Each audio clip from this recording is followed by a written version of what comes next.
What is going on, Halo fans? Luke the Notable here, and this is a video that I wasn't really going to do until I've decided to take a different spin on it. Today we're going to be talking about rushing in Halo Wars 2. Now you may say, well, what's the point of giving us a rush strategy if the game's only going to be out for a few more days? And there really isn't much point. You can use this strategy for the duration of the Halo Wars 2 beta. It might work when the game releases. Who knows? So let's give you the strategy. So far we haven't only had access to Dominion, which is kind of like an objective game mode, and this strategy works pretty well for that. If they later come out with something like Slayer, or I guess just random enemy or army fighting, then this might not work as well. So your build order, or the order at which you're going to build your first few buildings, you're going to do 4 supply pads, and then, or the Covenant version of that supply pad, and then your last building is going to be a power supply building. I don't actually remember what those are called. In Halo Wars 1, they were called reactors. And then from your main central hub of your base, you're going to pump out as many grunts or marines as possible. Grunts cost 100 each, marines cost 180 each, but marines are a little bit stronger. Either way, you're going to have a ton of infantry in the first couple minutes of the game.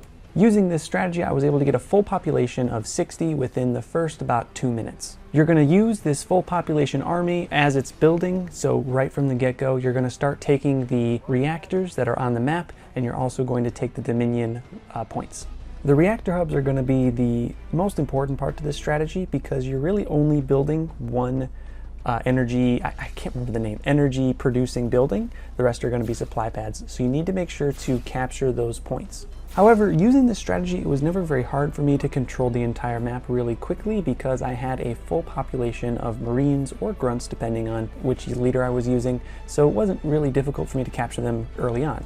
Once you have that full population of Marines, you can pretty much control the entire map, meaning all 5 Dominion locations, in the first 4 or 5 minutes. It's also incredibly important that you don't let the enemy know that you're building 100% Marines. Try as best as you can to avoid the enemy. I know you have a giant army, it might seem like it's a pretty good idea to attack the enemy bases or maybe just be a little bit more aggressive, but if the enemy finds out that you're making 100% Marines or just infantry, they're going to start building flamethrowers. And when that happens, the anti-units in this game are incredibly effective. Flamethrowers, even just half population of flamethrowers can kill a full population army of Marines. So far, pretty much every game that I've played with this strategy goes the exact same way.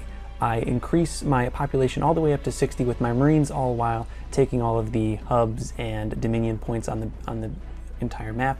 Once that happens, the enemy kind of builds up a big force, tries to take me on, but since I already have a giant force and his probably most of the time isn't as big, I ended up winning, and he has to spend even more supplies building flamethrowers and anti-vehicle units, and at this time we already have a giant lead from the original work that I did in the first part of the game. Now I'm sure there are better ways that you can perfect this strategy. For one, this isn't a great strategy if you want to kill the enemy team's bases. Marines aren't the best against bases unless they're fully upgraded, and even then, by the time you have them fully upgraded, with your reactors being kind of low, you don't have as much power as you could if you were normally, making bases. It's hard to destroy the enemy base. A lot of times using this strategy, you're going to win based off the points that you get and not destroying the enemy bases. I guess you could maybe use Locust in the Covenant form. You could have a ton of Grunts and then back them up with Locust, or Vultures for the UNSC, but I haven't really done a whole lot with this strategy. I've been not really playing it too much. I wanted to play it, practice it, get a good understanding of it, and then move on, see if I could find anything else that would work. Later game with this strategy is basically where you guys are going to be a little bit creative. I will say that building an armory or oh god, I can't even think of the Covenant version of an armory, but it's basically the building that gives you your hero unit.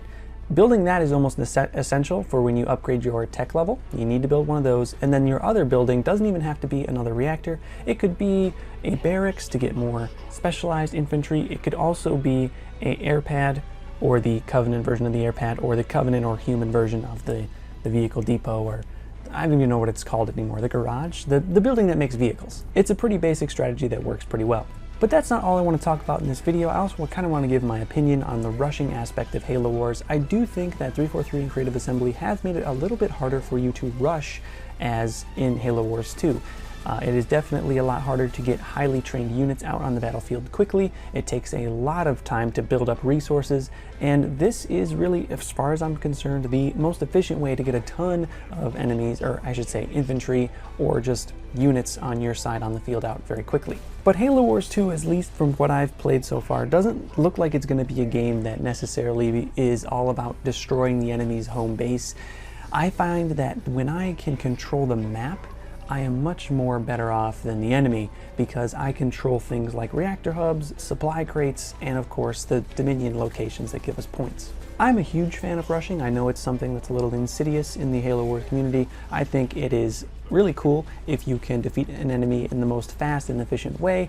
I don't understand why in Halo Wars being the best and being the fastest is something is considered cheap. Again, all of this could change. They could increase the effectiveness of rushing. They could decrease it even more by making units like even just basic units like Marines costing not only supplies but reactor points. Whatever they may be, whatever they choose to do when the final game comes out, maybe this video won't even be relevant anymore, but I believe that Halo Wars 2 tried to dumb down the rushing at least a little bit. I did find kind of a way around it. It's not perfect, it doesn't kill the base, but it is a good way to first and foremost get some points and get some control of the map.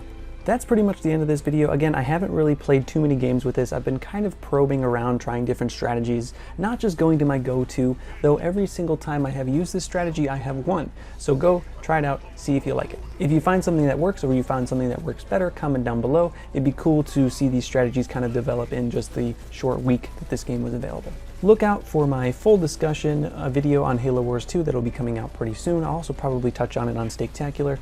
And then also I'm going to be doing a video of kind of my predictions for different strategies that are going to work in Halo Wars 2 when it finally comes out based on the experience I've had in the beta. Stay notable, guys. I'll see you in the next video.